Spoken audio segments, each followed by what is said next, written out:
Amazing. So, welcome everyone to this new e-commerce made simple webinar. I'm super excited to be here today with Rachel and talking about one very important topic, which is reducing returns, specifically in Q4 and optimizing the reverse logistics. So, talking about the problem and why it happens and finding solutions about how to limit that and limit the costs linked to that. So, without more introduction, I'd like to give the space to Rachel to tell us a bit about yourself and the company My FBA Prep.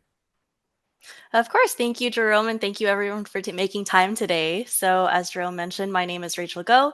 I'm the marketing director for my FBA Prep, and I have about a dozen years in B2B commerce behind me at this point. And all logistics focused. So, I've seen quite a bit of it over the last couple of years. My FBA Prep is it's a global, essentially warehouse network with a special expertise in FBA prep. And so, what I hear so often in our client conversations and our client interviews is that they really appreciate how we customize our services because the larger you get, the less you fit in a box, so to say. And so, my FBA prep is just a very customized provider or partner for your logistics needs, FBA prep, D2C, and all of that good stuff. Okay, and where you located and where's My FBA Prep located in the world? So my FBA Prep's headquarters are in Florida, but we have warehouses all around the US. And so, whether you want to use any port or any, manufacturer across the US or wherever your consumers are located or concentrated, we'll have something near you. They're also located in Germany, the UK, all over the place. So really anywhere you need.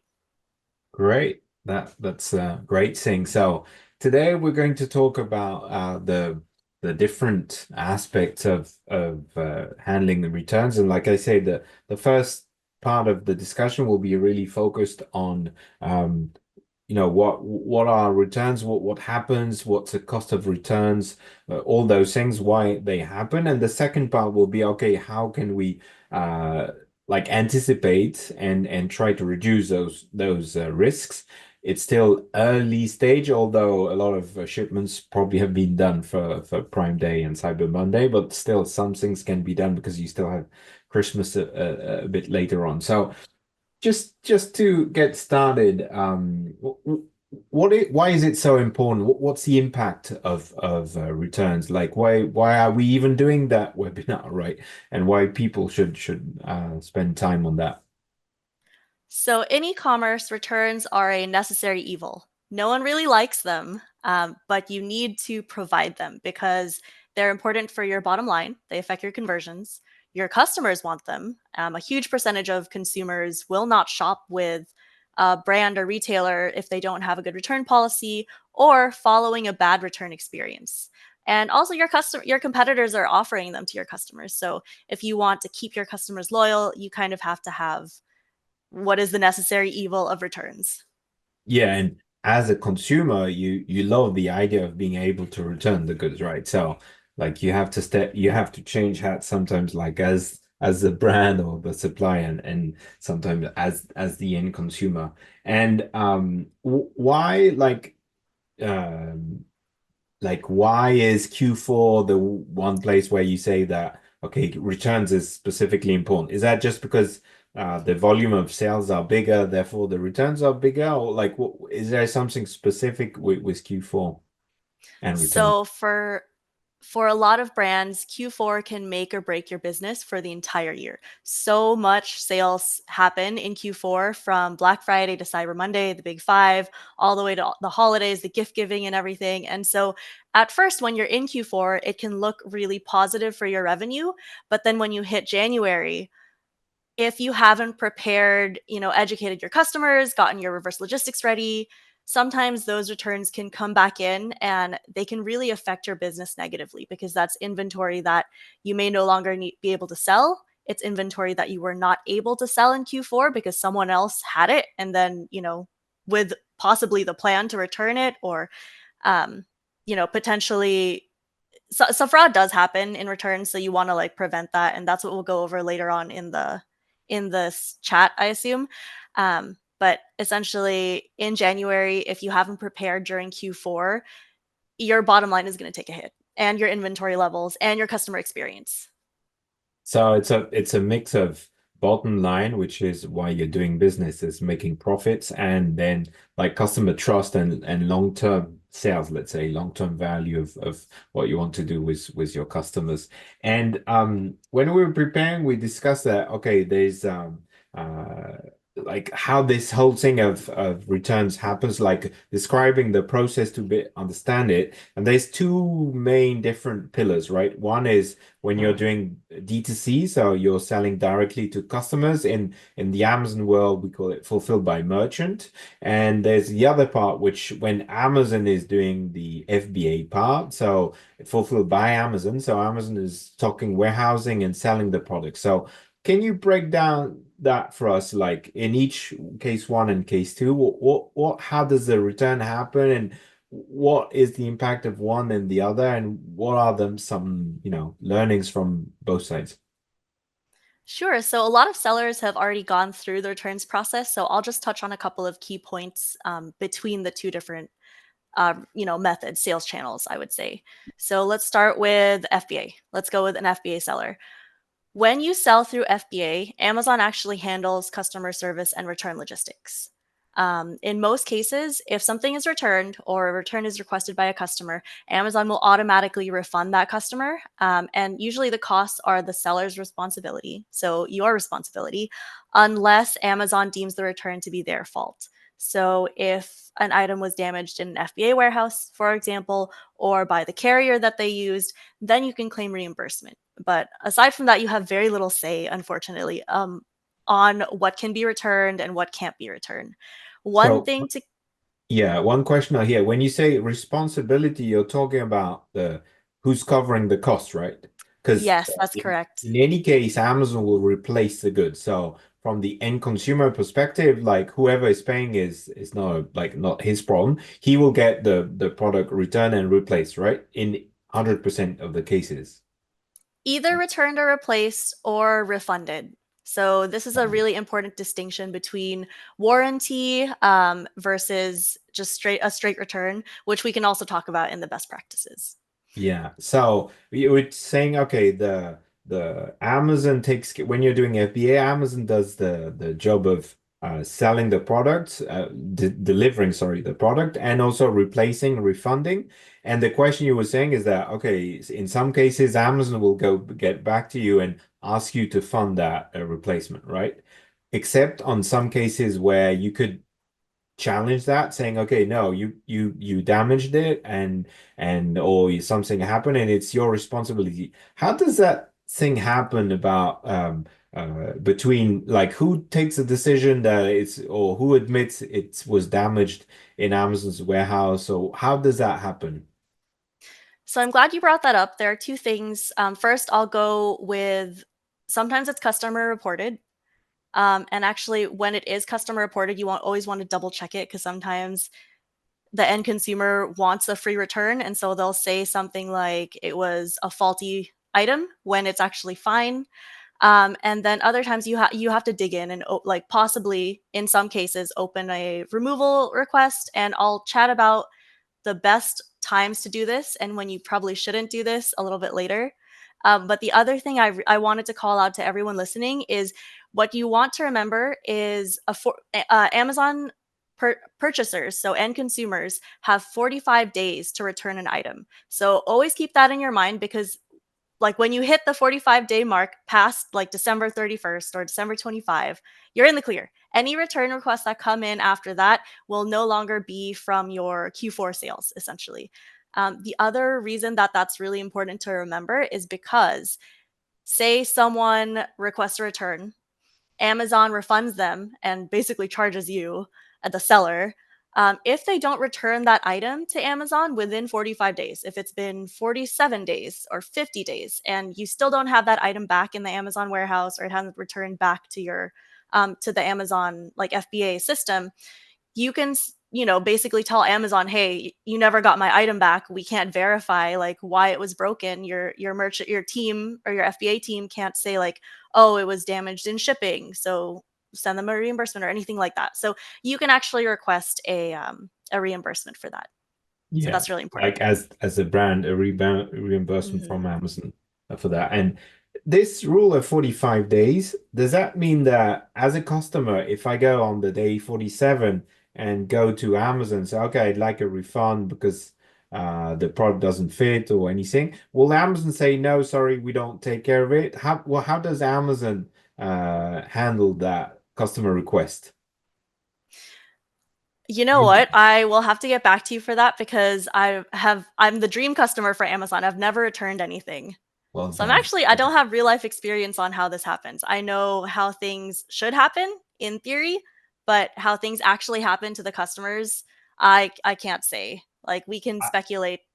Yeah, I have the impression that there's probably not a very clear rule, but my understanding is sometimes they send people back to the brand directly saying, okay, after 45 days, we're not in charge anymore. You have to go to the brand directly.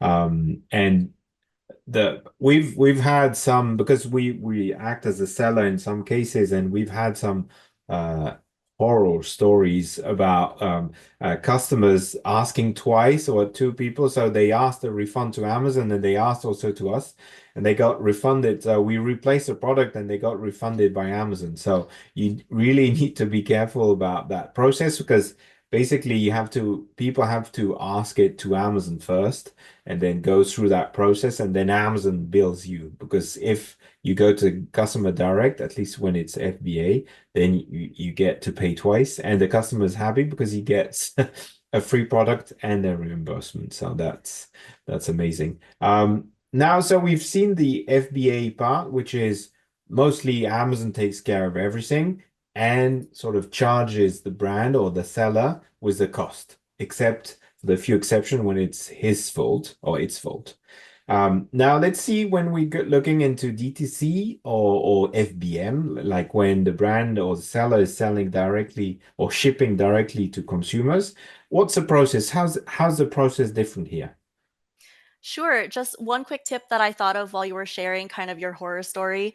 You need to have a really clear return policy. So, that is one of the best practices. You have to say, if you purchase on this channel, you must return on this channel. If you purchase D2C, then you can return D2C. So, one quick tip that, merchants can take away. Now, for D2C sales or FBM sales, we kind of all know a high level overview of what happens. So I'm just going to highlight three key stages in the D2C return lifecycle that I want you to pay attention to. The first is the customer has to initiate a return, right?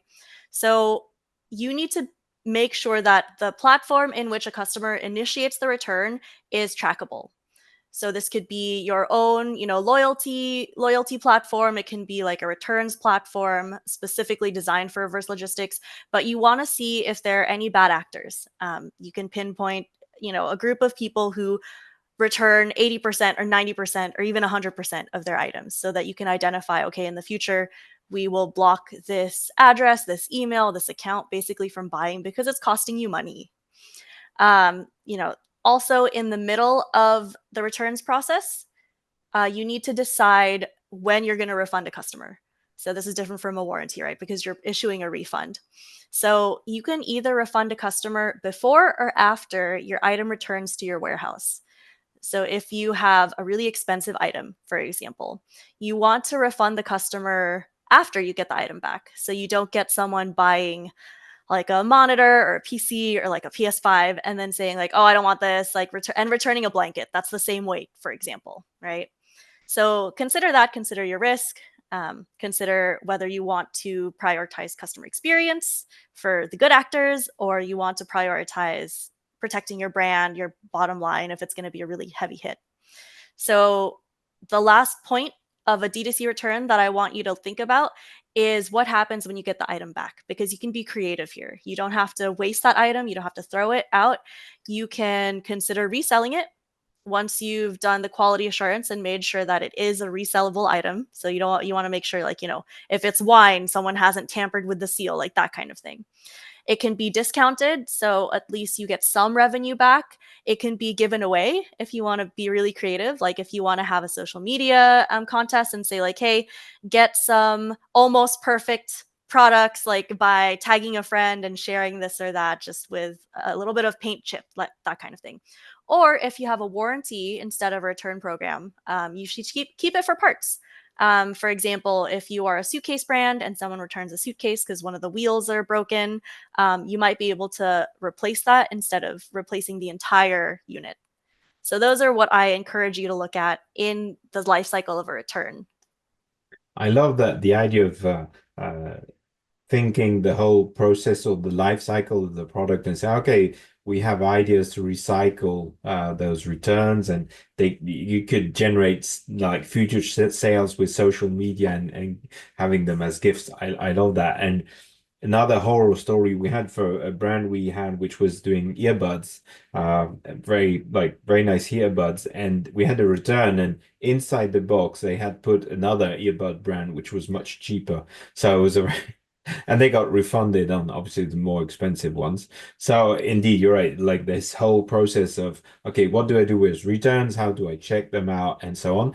That's what makes FBA in a sense also easier because you have less to think, but that can be also costly because Amazon doesn't check very well or thoroughly the reasons or what happened or what the return. Like we've had return, we sell at some point some cream, and people will take half of the pot, unscrew it back, and then ship it back. It's like, okay, we're missing half of the pot of cream, and like no one has been checking that, but it obviously it's a bit gross and also a bit unfair on that. So I think I love that thing about, okay, one what like returns hurts your P&L a lot, and you need to be creative to find ways in order to like hurt less and repurpose or reuse all of that. And FBA or FBM have got perks like and opportunities like depending on the cost, on the number of people you have to handle returns, you will take one or the other, right? So now we've had a good image about, okay, the process on returns. Let's look into the second part is like, how do we avoid returns? Like, how do we sort of protect our P&L from early on? And I think that's where you have a lot of learnings and things to share. So, like, an angle to get started is what are the main reasons, the common reasons for returns? And then start from there and finding reasons to or ways to overcome that.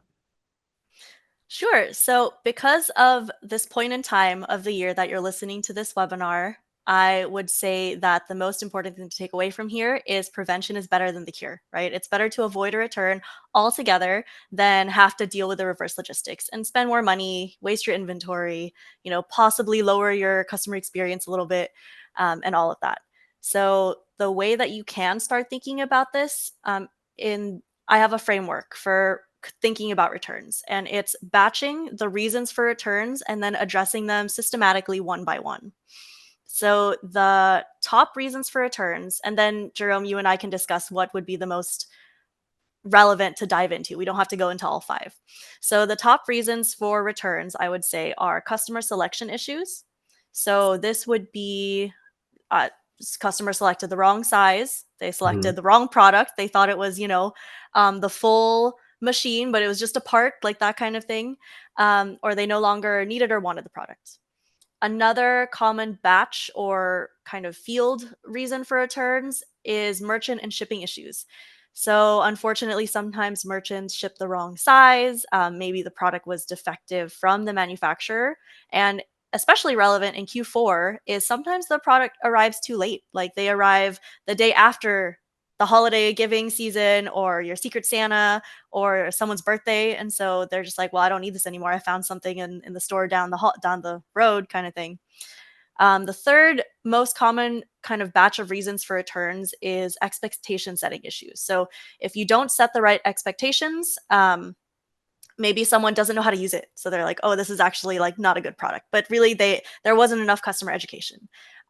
Sometimes the product didn't match the description. Sometimes they think, oh, it's like, have you ever seen that that Bob's Burgers episode where he thought he ordered a coat rack, but he ordered a mini coat rack for like children or for like a dollhouse or something. So not setting the right expectations. And then you have the fourth kind of bucket of reasons for returns, and that's just straight up fraud. Unfortunately, people are going to try to game the system.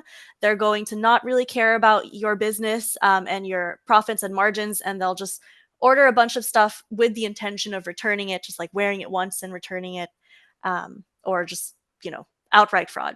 And then you have your like miscellaneous reasons for return. So the product was a gift and it was the wrong shade. The customer is like, oh, do I really need this? No, I guess not. So buyer's remorse. Or maybe they find a better price elsewhere. So out of the five, I don't know if you want to ask chat or if you can point out which of the five that you've been hearing from your audience so far. We can dive into one. I think the most exciting for me, or the most complicated, is probably delivery time. Like it was too late. Obviously, this is more a D2C thing because when you're doing FBA, Amazon is doing that. But this part, I think, is the most critical one to control. So I'd love to hear your thoughts on that one. Sure. So when it comes to merchant and shipping issues, it's all about your partners. So I didn't ask Jerome to dive into here, but this is, where my FBA prep comes in. So your suppliers, your manufacturers, your 3PL, whoever is doing your FBA prep even, wink wink, those all play a part in how well your item is received by your end consumer and, cherished, enjoyed, etc. at the right time. So a few tips here are whenever someone checks out, you know how you have a price and shipping time option, instead of just putting something like, delivers in the next 2 days, you want to put delivers by, December 18 or December 20. So put the actual date that they'll get it.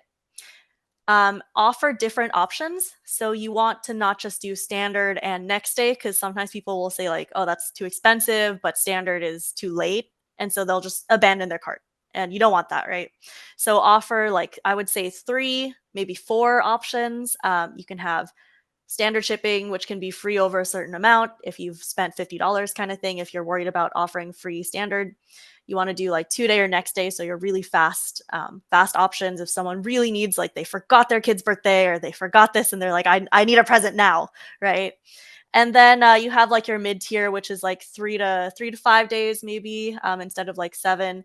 And what I've heard, just not on the logistics side, but on the like revenue side, is you want to have your biggest margins, or like you want people to choose the middle option. And so that option is usually the best for your revenue. Another really important thing under merchant and shipping issues and dealing with that and preventing returns caused by merchant and shipping issues are just keeping your customers informed. And it's also good for your customer experience, right? Because they're never left in the dark. I'm sure everyone listening already knows, when someone makes a purchase, you send a confirmation email. In that confirmation email, or whenever you have it, include a tracking number, reiterate like your item is supposed to arrive by this day, this is scheduled, this is your shipping tier. Just, keep them informed. And then some customers, especially for your higher value items, they will really appreciate like SMS updates, email updates, like your packages at your doorstep. I know Amazon does this in a lot of cases already as well. And then back to the partners and how important partners are, to prevent these merchant and shipping issue like returns, are you want to avoid damages with proper prep. So what we do a lot in my FBA prep is we figure out the best way to pack items in a box or in a whatever, however you want to send it, envelope, box, anything, especially if it's more than one item. If it's more than like one or two SKUs and you're doing like a bundle or like a basket, figuring out how to pack it so it maximizes the space, because you don't want it to be too big, right? Or else you're going to pay more. And so that they fit snugly together so they protect each other. You don't want anything rattling around. So if you pack your items properly, proper dunnage, proper, sized boxes, proper everything, your shipping or your shipping carrier can throw that around and your items will arrive. I mean, the outside will not look great, but your items will arrive intact, right? And just find like a good, meticulous 3PL. You want someone who is going to care about your customer experience and how they get your items. Like, things are neatly folded and stacked instead of thrown in like it's a laundry basket kind of thing. Mm. So yeah, those are our top tips. Great. And I like for me, this communication skill is one that Amazon has mastered very well. Like you get information constantly and regularly, and that's why a lot of customers keep the Prime like purchasing because they say, okay, I know I'm going to get that quality of level of delivery. And my only like personal experience that I get a lot of SMSs or text messages when they deliver too much. It's like, okay, why are you sending? There is even there's an element of over communication, but probably better than none. And I think um towards that, and I've seen it's interesting because I would say 90% of the time they never miss what they committed to. Only some carriers, and I've seen in France, for example, where I live, it's when they use a French postal system, that's the only one which sometimes is late. So they miss by a day or something, or they committed and they didn't do it. And I can get a feeling why I know who didn't deliver. But like beyond that, it's like I think the key is the when you're doing FBM or D2C, the key is integration of different systems and alert systems, right? So the key is like everyone wants to over communicate, but it's like how do you automate this thing where you know where your parcel is, you know. So a lot of carriers can do that today, but it's like how you get that information through the API to your own system, to your own CRM, which sends an email. And Amazon obviously got that. Do you have any tips? It's a technical question, but like, is there anything like was it my FBA prep where you discuss about those things about how you get that process of getting the information because everyone wants it, right? But technically, it's not very easy to do, right? So is your question how to get those updates to customers? Yeah, it's like, do you have these IT discussions? Because it's an IT system, right? Kind of, you've got different system, the carrier, the logistics center, the customers or the sellers, CRM, and sending information to end users. All of that has to communicate together, and that's not easy, right? So I know there are tools that, depending on your shipping platform, will integrate your carrier. So you basically buy your labels from them, you send them out. The tool will like automatically email the purchase, like the customer or the end consumer. This is your tracking number, and then I've seen like DHL. A lot of the modern carriers, their tracking system is really convenient.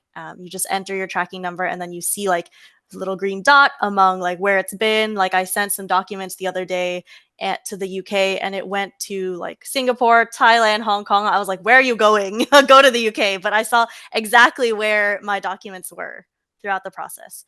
So I would say look at tools that integrate and a quick search will show you all of that. For my FBA prep, we do have Preptopia, but that integrates directly into Amazon Seller Central instead of like a sales channel to send out like customer communications. So the end consumer get information from Seller Central. Is that what happens when Not things unless it's are FBA. leaving? Sorry. Not unless it's FBA. Okay. Usually it's right. So if it's FBA, it'll even pop up on their app.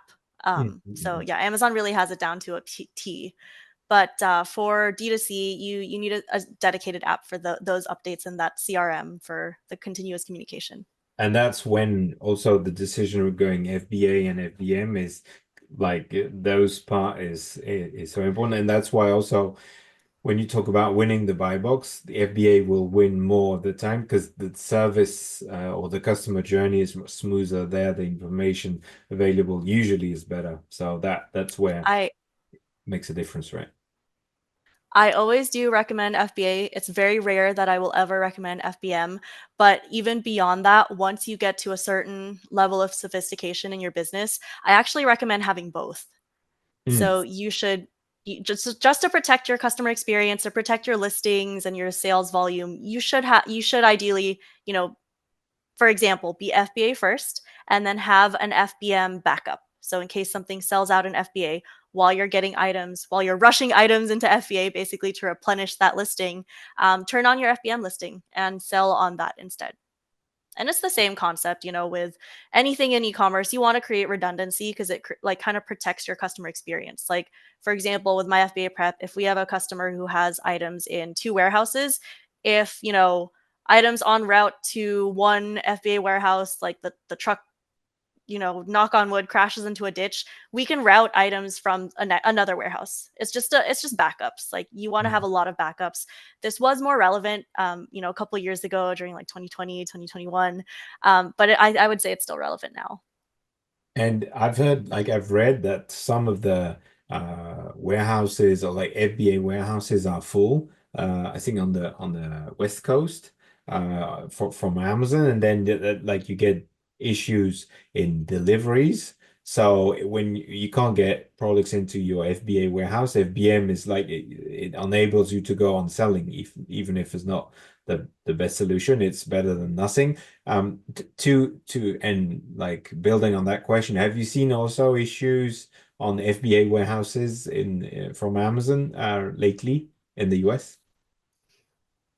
I would say no, because my FBA prep has, I mean, we really enjoy like doing what we do for Amazon sellers and FBA. So we haven't seen a huge issue with, an item or a batch of items getting rejected or anything like that. What I will say is, Amazon has started requesting. Before, you could just send items to one warehouse and then it's covered in FBA, right? It's covered in Prime. Now, Amazon has started requesting merchants actually send items to potentially a couple of different warehouses. So that looks very different in terms of costs and fees. So what MyFB Prep has started doing is we batch, leveraging economies of scale. Sorry, we batch different customers' items together for a full truckload, and those are a little bit cheaper for what you get. And we send them out to different regions because Amazon also has like regional pairs where you send it to this location and it'll cover these regions, kind of thing. So that's like one way to lower your costs while kind of getting around the any full warehouse issues. I can say that we worked with a customer who, because a lot of their items weren't moving, they didn't have enough space allotted to them to replenish their best sellers enough, right? So what you want to do in that case, and that's where obviously the limitations to how many items you can send is such a pain, because in Q4 you're going to sell a lot. What happens if all of your items are like slow moving and your best sellers you only have like space to send in a couple thousand? What we advised, I can tell you this, like, because we did it for this customer. What we advised is they pull out, and we did an analysis of this as well. They pull out like their slowest moving SKUs, the ones that are not bestsellers, the ones that are bringing down their kind of performance score. And that's really important too, because Amazon will give you more or less inventory space based on that performance score. And we stocked up on their bestsellers instead. And so that actually helped their listings shoot up. It helped their sales, shoot up. One thing that I think a lot of sellers overlook is, or don't think about, is Amazon will not give you the buy box if it thinks that that listing will oversell the amount of inventory that they have, because it's just a risk, right? You put it on the buy box and then a bunch of people purchase and then like, whoops, we're sold out. Like, I think the algorithm is smarter than that. So It is. And but I think this is very interesting to look at your like health score on your seller account about how much stock you can put inside. One of the experience we've had is that when you ask Amazon to ship products back, if you get too close to like the Cyber Monday, Black Friday, like they're super slow to react, right? So you want to do that a bit earlier on when they still have a bit of time, right? Because you might end up like with them saying, okay, sorry, we really have no time to take care of your return because we're focusing on stock we're getting in to sell out, right? So is there like what do you have an advice of what's the right timing on when do you want to look at that and take the decisions of which products you want really to have in stock? Is that September? Is that October? all items, I believe all items that had to be in for Black Friday, Cyber Monday by something like October 19. Don't quote me on that, but it was early. So I would say, like, yeah, September, October is a good time to do it. And just so that the people watching this now are not like at a loss, I would say if you want to avoid returns and you can't do anything now about like pulling your items out or replacing them or anything, just make sure you have good guidelines and like size guides, educational materials on your listings. So don't just have like the size guide for the USA, have one for Europe, have like, inches, centimeters, like, if someone is used to seeing their size or measuring their size in another country, they should be able to find what your relevant size is. So they pick the right items in the first time. But I think that's a great tip. So you gave us a list of five. What if we come back to the original list? One of them I think is interesting is how you fraud. Like Mm. how do you try to work around fraud? Like what are your main tips there? So I know a lot of merchants are frustrated with this because it's so obvious, when you have the right tools to identify that someone is kind of taking advantage of your generosity, I would say. So when you see fraud, it is just straight up, malicious intent, or it's out of necessity. But I mean, obviously, it's out of the terms of service. But someone can be wardrobing or bracketing, and what that means is they don't know what color will look best on them, so they order all of your colors, and they're only going to choose one, and they're going to turn the rest. Or bracketing is like don't know what size, or sorry, that's bracketing actually. Wardrobing is like with the intention of I'm going to expand my wardrobe, wear this out, and then return it, and then it was like a free rental kind of thing. So keep these two in mind. And then the way you combat that is for bracketing, you want to have those size guides that I mentioned. I've seen a lot of really cool brands have like virtual try-ons for glasses. You can turn on your camera and your shirt will turn the color of their shirt or like the print to see if you look good in it. I saw Amazon actually had some virtual try-on options as well for select brands. So it's something that really works to help people choose what's the best choice for them, what looks best on them without hurting your bottom line, basically. And then when you have wardrobing, it's that system. So Amazon will already have this, but if you sell like D2C, having people log into their account before they can send in a return, so that you can see who does this as a habit, as a lifestyle almost. And then for fraud, I would say there's a lot of different types of fraud. You have people who say they've never gotten something but they have kind of fraud. So you want to always request receipts. This just makes sure that they're a customer in the first place. You can add tracking numbers, and if it's high ticket items, ask for a signature upon delivery. And then there's also fraud protection. Like it's unfortunately so prevalent that there are entire companies built to kind of provide insurance for fraud and in particular return fraud. So yeah, those are some of the things that you can do to kind of combat intentional fraud. Mhm. Yeah, it's true that sometimes you get deliveries where even the Amazon guy who's delivering like takes a picture and he just left it in the lobby of your like or in the staircase and like he left Mm. it there. It's like, oh yeah, it disappeared. Like that it happened to one of our colleagues who had it delivered to our office, and he just put it in the lobby in the entrance, and like obviously the parcel got like disappeared.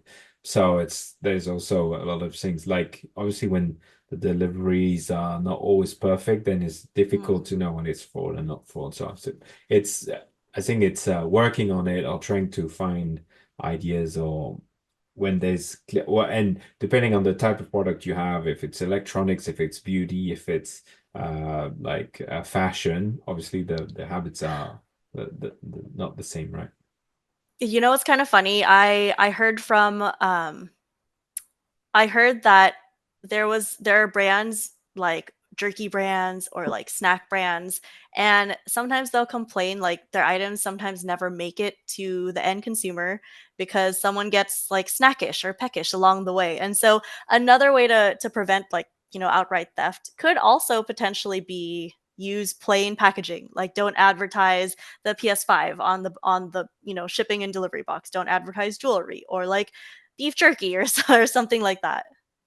Yeah, probably because your dog smells it and wants to have a bite. So I think now we can open a bit to the Q&A, so everyone can drop a question in the Q&A section or in the chat section. I have already one here, which is about you mentioned the return program and the warranty program and the difference between them. So the question, like, could you explain a bit?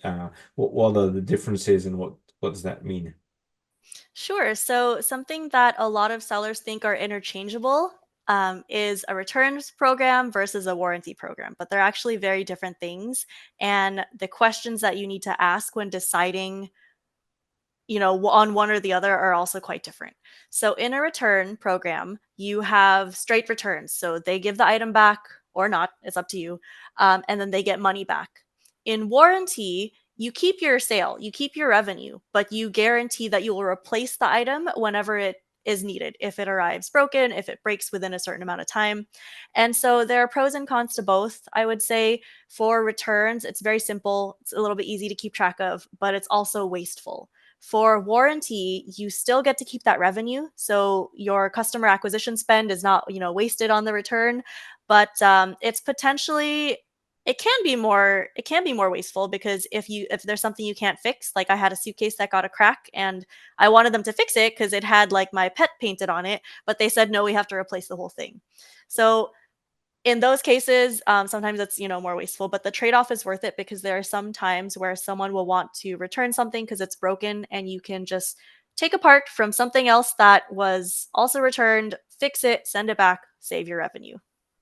And it's also like from an environmental point of view, probably Right. better and greener. But I think that's also something more and more customers are open to. So there's a good like win-win-win kind of approach there. I got like we're coming at the end of that webinar. I have one question, which probably could be the last one. Let's see if we get other ones after. But it's the question goes like that: how can I lower the logistics cost of returns? You probably have tips on that part, right? Right. So again, it's all about your partners because your partners can leverage economies of scale. If you work with someone like my FBA prep, um, you'll find things like lower, so this isn't directly related to returns, but lower cost of dunnage, lower cost of packaging. You'll see, we'll be able to consolidate your items coming and going, so that it's a little bit more affordable. um, that also plays into the whole FBA, like in placing different items in different FBA warehouses to avoid an additional fee. We can get items to fill a truckload and then go to all those places because you can leverage those economies of scale. I will say for any seller, any merchant that has a physical store, it's also a very clever idea to encourage return in store because this way you get people to look at your other items and maybe you can save the sale. They say like, "Oh, I actually want to exchange it." Maybe you do the return, but then they're like, "Oh, I want this thing that I saw instead." So you get to keep the customer, for you get another touch point, another opportunity to save that customer and turn them into like a long-term customer. In addition, it's just, they are the onus of like the gas, the time, all the resources that go into returning an item is on your customer. So you will give them a return, but that's all you have to give them, like their money back. You don't have to spend on shipping, labels, etc. Oh, and speaking of shipping labels, your return labels should always be like pay upon use, because sometimes you'll see people who are like, actually, I do want this. Like I requested the return, I got the label, I printed it out, but I decided not to use it because I decided, I actually do like this, shirt, whatever. Um, which reminds me, sometimes you want to consider a longer return window. Like you'll see mattresses do this just because sometimes it takes a while for people to get used to something. And this isn't relevant to FBA because you have that 45-day set window. But for D2C, you can consider for items that you like a mattress you can't really resell. No one wants a used mattress. For items like that, you can consider just lengthening your return because then you have the revenue for longer and it kind of helps with cash flow and all of that good stuff. I have one last tip if we have time for it that I'd Yeah. love to share because it's one of my favorite tips. For D2C, especially during Q4, consider pushing gift certificates. If if you can get someone to buy a gift certificate as their present instead of your bestseller, you have your bestseller on hand in the inventory for people who really want it and will not return it. You get the giftee, so the person who received the gift certificate, as potentially a new customer, brand new experience to your brand. And then if they spend less than what's on the gift certificate, after a certain amount of time, consider that your revenue, additional revenue. If they spend more, it's a good way to upsell. Some like I will always spend more. If I have a gift card, I'll always go a couple dollars over, so Yeah, just so I because can it was leverage free. the The full rest gift was card. free. Yeah, Yes. Yes. exactly. So it wasn't $108 purchase, it was an $8 purchase for me.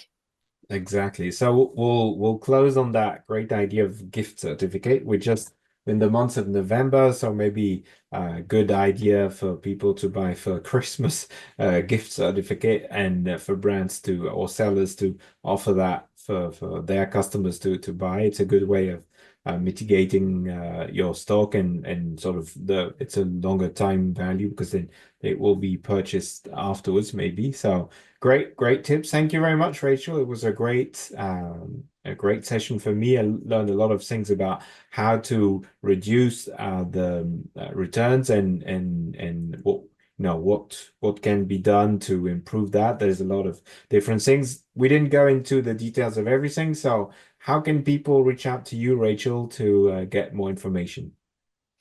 So, because there was so much information that I wanted to share on this webinar, it ended up being like a 20-page like outline, so I've really just picked out the best things here.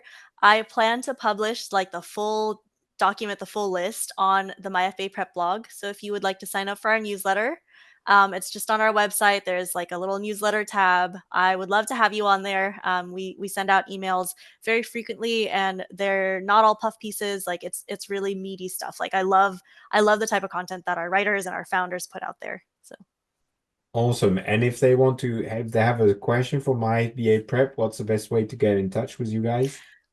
please go to myfbaprep.com, all one word, and then fill out a contact form submission. Yeah. Amazing. Thank you very much, Rachel. Thank you, everyone. And be well and good luck for the sales of this year with as little returns as possible. Thank you very Good much. luck. Bye bye.